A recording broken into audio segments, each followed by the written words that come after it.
राज संस्थाले चाहिँ देशलाई चाहिँ न्याय दिएको देशलाई राज संस्थाको विकल्प छैन। संघीयता खारिज गर्नुपर्छ, संघीयता अविलम्ब खारिज गर्नुपर्छ, यो प्रदेश खारिज गर्नुपर्छ। प्रदेशका नेताहरूलाई पाल्न सकिँदैन। हामीले तिरेको करको पैसाले, हामीले पसिना बगाएको पैसाले कर तिरेर यो प्रदेश सरकार पाल्न सकिँदैनले राजा सहितको प्रजातन्त्र र हिन्दू राष्ट्र भनेर हाम्रो मूल नाराका साथ राष्ट्रिय प्रजातन्त्र पार्टी आन्दोलनमा निक्लिन तयारी अवस्थामा रहेको छ। काठमाडौँमा देश बनाएर राजा भएको मुलुक यो। राज संस्था त अरू देशमा पनि छ, राजा त अरू देशमा पनि छ, तर नेपाल नै त्यस्तो देश हो। पहिला देश बनाएर अनि राज संस्थाले अनि राजा भएको देश भएको हुनाले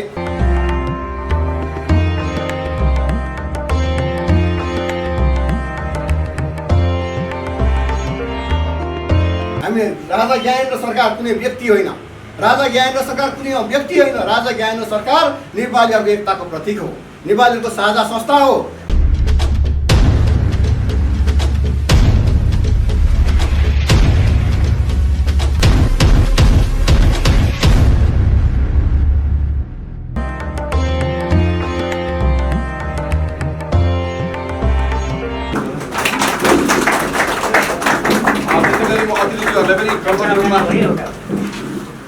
अब यो नपुगेर यहाँ फुल पनि छ, नभए नमस्ते गरौँ होला। हामीले त्यो गर्न सकेनौँ। जति जति छ हस्, धन्यवाद।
आम नेपाली जनताले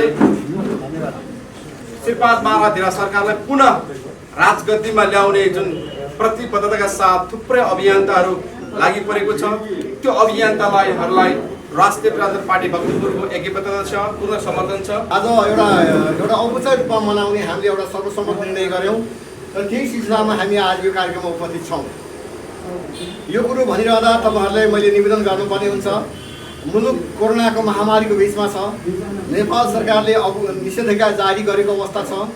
4 जनाभन्दा मान्छे बढी एकै ठाउँमा जमघट नहुने कानुनी बन्दोबस्त छ र हामीले बाहिर ठुलो कार्यक्रम गरेर भव्यताका साथ कार्यक्रम गर्ने हाम्रो योजना थियो र नेपाल सरकारको जिल्ला प्रशासनको हामीलाई स्वीकृति प्राप्त भएन र हामीले बाहिर भव्य रूपमा कार्यक्रम सञ्चालन गर्ने हामीलाई अवसर प्राप्त भएन।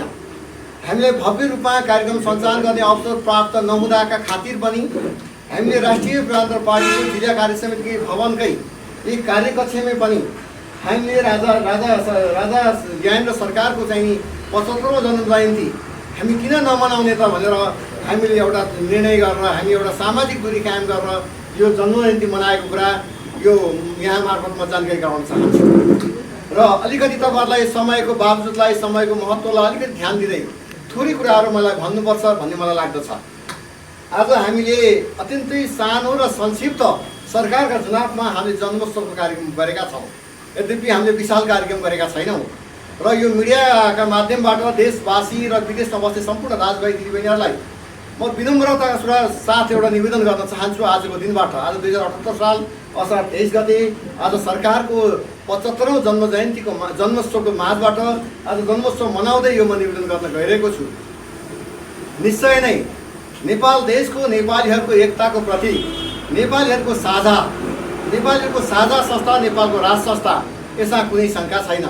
नेपालको राज संस्थाले गर्दा नेपालीहरू गरिब भए, नेपालको राज संस्थाले गर्दा नेपालीहरू भोका नाङ्गा भए, नेपालको राज संस्थाले निरङ्कुशता लाद्यो, नेपालको राज संस्थाले नेपाल जस्तो विकास नभएको भनेर जम्मै राज संस्थाले नै भ्रष्टाचार गरेको, राज संस्था नै निरङ्कुश भयो, राज संस्थाले एकात्मक शासन राज्य व्यवस्थाले देशमा शान्ति र सुशासन भएन, अमन चयन कायम भएन भनेर माओवादीको जनयुद्ध 10 वर्ष जनयुद्धले एउटा चरम रगतको राजनीति गरेर देशमा चाहिँ गणतन्त्र, लोकतन्त्र र सङ्घीयताको स्थापित 12 बुँदे दिल्ली सम्झौताबाट भएको तपाईँ हाम्रो माझमा विदितै छ।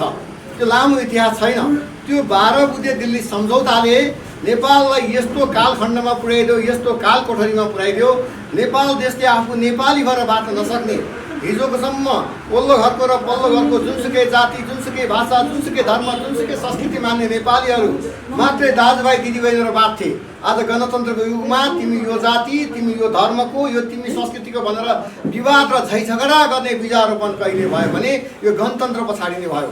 भर्खरै चाहे त्यो रूपा सुनारको केस होस्, चाहे अरू पनि कुरा होस्, हाम्रो लागि त्यो रूपा सुनार पनि नेपाली चेली हुन्, त्यो घरबेटी दिदी पनि हाम्रो आमा दिदीबहिनीले चेली हुन्। हाम्रो लागि सबै सामाजिक हिसाबले सबैजना मर्यादित र सम्मानित हुन्छ। हामी 122 भाषा बोल्ने 126 जातिका दाजुभाइ दिदीबहिनीहरू हामी सबै नेपालीहरूको एकताका प्रतीक थियौँ। हामी साझा दाजुभाइ दिदीबहिनी थियौँ। गणतन्त्रले के गरिदियो? तिमी यो जातको, तिमी यो धर्मको, तिमी यो भाषाको, तिमी यो संस्कृतको, तिमी यो भूगोलको, तिमी होचो, तिमी अग्लो भन्ने विभेदकारी कुरा ल्याइदियो। यसले देशलाई विखण्डनमा लाने कुरा ठहर गर्यो। यसको लागि राष्ट्र संस्थाको अपरिहार्य छ भन्ने ठहर गर्दै हामीले जन्मोत्सव मनाएको कुरा तपाईँलाई मैले गर्न चाहन्छु। नम्बर 1। नम्बर 2, यो विश्व मानचित्रको नक्सामा विश्वका झन्डै 200 सानसुन देशहरूमा नेपाल नै एउटा यस्तो एउटा सनातनी धर्म संस्कृतिको देश हो जहाँ बुद्धको जन्म भयो, जहाँ मुक्तिनाथको देश छ, मुक्तिनाथ भगवान हुनुहुन्छ, जहाँ पशुपतिनाथ हुनुहुन्छ। भगवानै भगवानहरूको देश यो, ऋषिमुनिहरूको देश हो, तपोभूमि हो यो। यहाँको जमिनको बाटोको मनै मात्रै पनि यो सिन्दुर सरह हुने पवित्र देशलाई आज धर्म निरपेक्ष देश बनाइएको छ। त्यो 62-63 को आन्दोलन पछाडि त्यो धर्मनिरपेक्षतालाई हामीले, निरपेक्षताको शाब्दिक अर्थ हो अन्धकार हो, शून्यता हो, धर्म नभएको अवस्था हो। हामीले भन्यौँ धर्म नभएको कुनै पनि वस्तु हुँदैन। यो आगोको पनि आफ्नो धर्म हुन्छ। आगो धर्म हो पोल्नु, सूर्यको धर्म हो त्यसको प्रकाश दिनु, सबैको धर्म हुन्छ। यो सनातन हिन्दू धर्मावलम्बीहरूको धर्म भनेको सानालाई माया गर्ने, ठुलालाई इज्जत गर्ने, पाप कर्म नगर्ने, सदैव सदाचारी हुने र सधैँभरि सत्यको बाटोमा लाग्ने सनातनी धर्म संस्कृतिलाई हामीले एउटा 10,000 वर्षभन्दा लामो इतिहास भएको सनातन हिन्दू सभ्यता र संस्कृतिलाई जुन खालको विविध तरिकाले नाच्ने मास्ने काम भइरहेको छ यो गलत छ। नेपाल नै एउटा यस्तो देश हो जो सनातन हिन्दू अधिराज्य नेपाल स्थापित हुनुपर्छ, न कि धर्मनिरपेक्षता खारेजी गर्नुपर्छ भनेर हामीले भन्दै आयौँ। त्यसका लागि पनि राज संस्थाको पुनर्स्थापना आवश्यक छ भन्ने महत्त्वका साथ हामीले राजा ज्ञानेन्द्र सरकारको जन्मोत्सव मनाइरहेका छौँ भनेर नम्बर 2 मा तपाईँलाई मैले निवेदन गरिरहेको छु। नम्बर 3 मा तपाईँलाई मैले भन्नुपर्छ आज सङ्घीयता छ देशमा। हामीले भन्यौँ हामीलाई सिङ्गो देश चाहिन्छ। हिजो राजा पीडा शाहले एकीकृत गरिदिएको हिजो 22-24 टुक्रामा विभाजित राज्य, हिजो भक्तपुरमा एउटा राजा, काठमाडौँमा एउटा राजा, ललितपुरमा एउटा राजा, सधैँभरि झगडा। तत्कालीन अवस्थामा उत्तर र दक्षिणका देशहरूले, चीन र भारत जस्ता देशहरूले नेपालले कताबाट खाउँ कताबाट निलौँ भनेर हेरिरहेको बेलामा गोर्खामा जन्मिएका नरभुवल शाहका छोरा राजा पीडा शाहले 19 वर्षको उमेरदेखि नै नेपाल राष्ट्रको एकीकरण गर्ने सपना बोकेर नेपाल राष्ट्र एकीकरण गरेर सिङ्गो देशको राजधानी काठमाडौँ बनाएर काठमाडौँमा देश बनाएर राजा भएको मुलुक यो। राज संस्था त अरू देशमा पनि छ, राजा त अरू देशमा पनि छ, तर नेपाल नै त्यस्तो देश हो। पहिला देश बनाएर अनि राज संस्थाले अनि राजा भएको देश भएको हुनाले काठमाडौँबाट राजधानी बनाएर देशलाई चाहिँ नि सबैलाई शान्ति सुशासन र हत्या हिंसा र अराजकता र भ्रष्टाचारलाई रोकेर राज संस्थाले चाहिँ देशलाई चाहिँ न्याय दिएको देशलाई राज संस्थाको विकल्प छैन। सङ्घीयता खारेज गर्नुपर्छ, सङ्घीयता अविलम्ब खारेज गर्नुपर्छ, यो प्रदेश खारेज गर्नुपर्छ। प्रदेशका नेताहरूलाई पाल्न सकिँदैन। हामीले तिरेको करको पैसाले हामीले पसिना बगाएको पैसाले कर तिरेर यो प्रदेश सरकार पाल्न सकिँदैन। त्यस हुनाले तत्काल संहिता खारेज गर्नुपर्छ। त्यसको लागि राष्ट्र संस्थाहरूका साथमा हामीले राजाको जन्मोत्सव मनाएर म तपाईँलाई निवेदन गर्न चाहन्छु। अर्को भनेको तपाईँहरू सबैले हामीले भन्यौँ हामी सबैको साझा संस्था भनेको संस्था।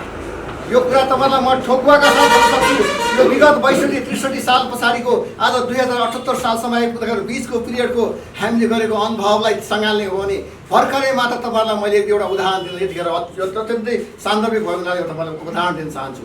देशको प्रतिपक्ष पार्टीका पूर्व प्रधानमन्त्री शेरबहादुर देउवाले भन्नुभयो, न्युज सुन्नुभयो होला 7 दिन अगाडि, केपी ओलीको कार्यकर्ता विद्या भण्डारी भनेर भन्नुभयो। यो हाम्रो पार्टीको अध्यक्षले भने होइन, हामीले भनेको होइन। देशको प्रतिपक्ष पार्टी काङ्ग्रेसको सभापतिले विद्या भण्डारी भनेको केपी ओलीको कार्यकर्ता भन्नुभयो। म आश्चर्यचकित भएँ। यो प्रजातन्त्रको देश, यो गणतन्त्रको देश, यो लोकतन्त्रको देश, राष्ट्रपति जस्तो सम्मानित व्यक्ति जो जनताबाट निर्वाचित राष्ट्रिय व्यक्तित्वलाई, एउटा राष्ट्रको सम्मानित व्यक्तिलाई, राष्ट्र प्रमुखलाई ललकारेर सभापति शेरबहादुर देउवाले भनिरहँदाखेरि यो देशमा गणतन्त्र ठिक छ? यो देशमा राष्ट्रपतीय प्रणाली ठिक छ? उहाँहरूले नै उठाएको प्रश्नमाथि हामी जोडेर कुरा गर्दैछौँ। स्वयं केपी ओलीले जुन खालको चरम संविधानभन्दा माथि उठेर संविधानभित्रै बसेर हामीले नमानेको, हामीले स्वीकार नगरेको संविधानभित्र बसेर विविध खालका निर्णयहरू एकपछि अर्को निर्णय गर्दै जानुभयो। देशको सम्मानित अदालतले सबै कुराहरू विघटन गरिदिँदै गयो, सबै कुराहरू अस्वीकार गर्दै गयो, हरेक कुराहरूमा सरकार फेल हुँदै गयो, केपी ओली सरकार फेल हुँदै गयो। देशको हत्या रोकिएन, हिंसा रोकिएन, अराजकता रोकिएन, भ्रष्टाचार रोकिएन, निर्मला पन्त जस्ता बलात्कारीको हत्यारा फेला पार्न सकिएन। यस्ता कैयौँ घटनाहरू देशमा हुँदै गए। यहाँसम्म कि टिकापुर जस्ता जघन्य हत्याकाण्डहरू समेत फिर्ता लिने कामहरू हुँदै गयो। यस कारणले राष्ट्रपतीय प्रणाली गलत छ, नेपालको राज संस्था आवश्यक छ भन्ने महसुस गर्दै हामीले आज राजाको जन्मोत्सव मनाएका छौँ। ज्ञानेन्द्र सरकारको जय होस्। ज्ञानेन्द्र सरकार फेरि राजा भएर यो देशमा आउनुपर्छ र नेपालको राज संस्था पुनर्स्थापन गर्नुपर्छ, हिन्दू राष्ट्र नेपाल स्थापना गर्नुपर्छ, संघीयता खारेज गर्नुपर्छ, भ्रष्टाचारको अन्त्य गर्नुपर्छ, हत्या र अराजकतावादीहरूलाई सबलाई ल्याएर कठागारमा उभ्याउनुपर्छ र भ्रष्टाचारीहरूलाई सबलाई टुडी खेलमा जम्मा गरेर सबलाई जेल हाल्नुपर्छ र सबको सम्पत्ति सर्वस्व सहित जन्म कैद गर्नुपर्छ भन्ने उद्देश्यका साथ राष्ट्रिय प्रजातन्त्र पार्टीको महान अभियानमा साथ आज यो हामीले ज्ञानेन्द्र सरकारको जन्मोत्सव मनाएका छौँ। ज्ञानेन्द्र सरकारको जन्मोत्सव मनाइरहँदा हामीले दृष्टान्त र एउटा हाम्रो आधिकारिकतासहित हामीले जन्मोत्सव मनाएका छौँ। हामीले राजा ज्ञानेन्द्र सरकार कुनै व्यक्ति होइन, राजा ज्ञानेन्द्र सरकार कुनै व्यक्ति होइन, राजा ज्ञानेन्द्र सरकार नेपालीहरूको एकताको प्रतीक हो, नेपालीहरूको साझा संस्था हो। राष्ट्रपति विद्या भण्डारी हिजो कोही कालमा एकजना राष्ट्रपति हुनुहुन्थ्यो, उहाँ काङ्ग्रेसको हुनुहुन्थ्यो, अहिलेको कालमा राष्ट्रपति हुनुहुन्छ, उहाँ कम्युनिस्टको हुनुहुन्छ। यो हामी भनिरहेको होइन, उहाँहरूले भन्नुहुन्छ, कहिले काङ्ग्रेसले भन्नुहुन्छ, कहिले कम्युनिस्टले भन्नुहुन्छ। यो त देखियो नि, हामीले भन्यौँ न काङ्ग्रेस न कम्युनिस्ट न राप्रपा, देशको सबैको साझा राजा चाहियो। त्यसको लागि राज संस्था पुनर्स्थापना गर्नुपर्छ भन्ने महान उद्देश्यका साथ हामीले यो कार्यक्रमलाई अगाडि सारेका छौँ। अन्तिममा एउटा कुरा यति मात्र तपाईँलाई म निवेदन गर्न चाहन्छु। राष्ट्रिय प्रजातन्त्र पार्टी विगतमा मिडियामा धेरै कुराहरूमा राष्ट्रिय प्रजातन्त्र पार्टी किन पछाडि छ, राष्ट्रिय प्रजातन्त्र पार्टी यति महत्त्वपूर्ण मुद्दाहरू छन्, यति सान्दर्भिक र समसामयिक मुद्दाहरू छन्, यति 3.5 करोड नेपाली जनताको मुद्दा छ, तर पार्टी किन कमजोर छ? पार्टी किन कमजोर छ? किन कम्युनिस्ट र काङ्ग्रेस र विदेशी दात्री निकायबाट चलेका विदेशीका भरिया र खेतालाहरूबाट देश सञ्चालित छ? सारा देशवासी चिन्तित छ। आज राजा ज्ञानेन्द्र सरकारको जन्मोत्सवको दिनमा आज 75वटा राजाको जन्मोत्सवको मेलबत्ती दीपावली गर्दै हामीले जन्मोत्सव मनाउँदै म कुरा तपाईँलाई निवेदन गर्न चाहन्छु। देशको माटो, सिन्दुर र आफ्नो आमा देशको आमासँग तुलना गर्ने मान्छे हामी। त्यस हुनाले देशको रक्षाको लागि, देशको राष्ट्रको अखण्डताका लागि र चाहिँ भ्रष्टाचार निराकरण गर्नको लागि हामी चाहिँ नि आफू पऱ्यो भने शहादत हुन तयार छौँ भन्ने प्रतिबद्धताका साथ हामी राष्ट्रिय प्रजातन्त्र पार्टीका तर्फबाट राजा ज्ञानेन्द्र सरकारको जन्मोत्सव मनाएका छौँ। ज्ञानेन्द्र सरकारको जय होस्। ज्ञानेन्द्र सरकारले एउटा जोईको जस्तो बुद्धसँग आफूलाई तुलना गरेर सजिलै जनताको नासो जनतालाई भनेर सुम्पी बक्सेको छ। जनता राजा सरकारले ठिकै छ नि त, तत्कालीन अवस्थामा दलहरू अकर्मण्यताको कारणले गर्दा दलहरूले शासन सत्ता सञ्चालन गर्न सकेको कारणमा जनतालाई परेको पीर प्यादाहरू उहाँले म केही निरूपण गर्न सक्छु कि भन्ने महान उद्देश्यले सरकार राजगद्दीमा कार्यकारी अधिकार लिइबक्स्यो। तर त्यो लिइरहँदाखेरि जनताले रुचाएनन्, त्यो हामीले स्वीकार गऱ्यौँ। तर सबै पक्षमा देश र विदेशको दक्षिणका छिमेकी देशको खेला थियो भन्ने खालको कुरा हामी त्यो 12 बुँदे दिल्ली सम्झौताबाट छलङ्गै भएका छौँ। राज संस्थाको जुन खालको सबै खालको धोका थियो, 12 बुँदे दिल्ली सम्झौता धोका थियो, राष्ट्रको अखण्डतामाथि धोका थियो, राष्ट्रको स्वाधीनतामाथि धोका थियो, नेपाली जनताको स्वाभिमानमाथि धोका थियो भन्ने खालका विषयमा हामी प्रष्ट छौँ, क्लियर भएका छौँ। त्यसो हुनाले हामी चुप लागेर बस्नेवाला छैनौँ। नेपालको राज संस्था पुनर्स्थापनाको लागि, नेपालको हिन्दू राष्ट्र नेपाल स्थापनाका लागि, सङ्घीयता खारिजका लागि, भ्रष्टाचार अन्त्य गर्नका लागि र देशमा चाहिँ सामूल रूपमा चाहिँ सबै नेपालीहरूको मर्यादा, सम्मान र इज्जतको रक्षाको लागि, राष्ट्रको अखण्डताको लागि राष्ट्रिय प्रान्त पार्टी लिएको यो एजेन्डा र यसको कार्यक्रममा हामी निरन्तर लागिरहन्छौँ। यसको लागि जन्मोत्सवको हामी चाहिँ आज भव्य रूपमा हामीले जिल्लामा यो राष्ट्रको परिस्थिति, देशको परिस्थिति, जिल्ला प्रशासनले बाहिर गर्न नदिने, भिडभाड गर्न नदिँदै पनि हामी हजारौँ मान्छेको उपस्थितिमा भव्य रूपमा कार्यक्रम सम्पन्न गर्थ्यौँ। आज हाम्रो ठुलो योजना थियो, हामीले ठुलो कार्यक्रम गर्ने सहयोग गरेका थियौँ। हामीलाई तर यो बेलामा तपाईँहरूले भिडभाड गर्न पाउनु हुँदैन, ठुलो कार्यक्रम गर्न पाउनु हुँदैन भनेर हामीलाई रोकेका कारणले हामीले भित्रै भए पनि मास्क लगाएर सामाजिक दूरी कायम गरेर पनि हामीले भव्यताका साथ कार्यक्रम सम्पन्न गरेका छौँ। सम्पूर्ण साथीहरूलाई म धन्यवाद र बधाई र शुभकामना भन्न चाहन्छु। श्री 5 ज्ञानेन्द्र सरकारको जय। चैत या फागुनमा निर्वाचन गर्नुपर्ने अवस्था छ। त्यो निर्वाचनको लागि राष्ट्रिय प्रजातन्त्र पार्टी भक्तपुरले आफ्नो किसिमको तयारी गरेको छ। अब हामीले प्रत्येकले प्रश्न गर्नुपर्नेछ, पार्टी हेर्छौँ कि व्यक्ति हेर्छौँ। हिजोगति दलहरूले, गणतन्त्रवादी दलहरूले तपाईँहरूले गरेको वाचा वन्दना पुरा गरे कि गरेन भन्ने आम प्रश्न लिएर अब हामी जनताको माझमा जानुपर्ने आएको छ। सँगसँगै राष्ट्रिय प्रजातन्त्र पार्टीको एउटा विशाल महाधिवेशन हाम्रो माझमा आइपुगेको छ। यो महाधिवेशन हाम्रो लागि एउटा पर्व हो। यसले कति नेतृत्वलाई स्थापित गराउँछ, कति नेतृत्वलाई तल सडकमा ल्याउँछ, त्यसले गर्दाखेरि सही ढङ्गले हामी अगाडि बढ्नुपर्छ। मेचीदेखि पश्चिम महाकालीसम्मका 22 24 राज्यहरूलाई एकीकृत गरेर सिङ्गो नेपाल स्थापना गरेको, नेपाललाई अहिलेका गणतन्त्रवादी भन्ने जुन जनआन्दोलनले पनि राज संस्था र हिन्दू धर्मको बारेमा बोलेको थिएन, त्यसको म्यान्डेट पनि थिएन। विदेशीले लिएर आएको एउटा एजेन्डामा डलरमा चाहिँ के भनेदेखि नेपालको राज संस्था र हिन्दू धर्म बेचेर सिङ्गो एउटा राष्ट्रलाई 7 टुक्रामा विभाजित गराएर अहिले साततिर लुथाठोडी गरिरहेको अवस्थामा राष्ट्रिय प्रजातन्त्र पार्टीले राज संस्थाको चाहिँ के भनेदेखि अपरिहार्यतालाई मनन गरेर राजासहितको प्रजातन्त्र र हिन्दू राष्ट्र भनेर हाम्रो मूल नाराका साथ राष्ट्रिय प्रजातन्त्र पार्टी आन्दोलनमा निक्लिन तयारी अवस्थामा रहेको छ। यसको लागि सफल गराउनलाई पनि आजको यो जन्मोत्सव कार्यक्रमले महत्त्व राख्छ भन्ने मलाई लाग्दछ। र साथीहरू, अब म धेरै कुराहरू भन्दिनँ, किन भन्दा अहिले धेरै साथीहरू त निक्लिसक्नुभयो, लामो समयसम्म बसिसक्नुभयो। अहिलेसम्म यहाँ धैर्य धारण गरेर यो कार्यक्रम सफल बनाइदिनु भएकोमा यहाँहरूलाई धन्यवाद दिँदै आजको पहिलो चरणको जिल्ला कार्य समितिको बैठक र यो शुभ जन्मोत्सव समारोह समितिको बैठकलाई आजको यही अन्त्य भएको म यहाँहरूलाई जानकारी गराउँछु। जय राष्ट्रवाद।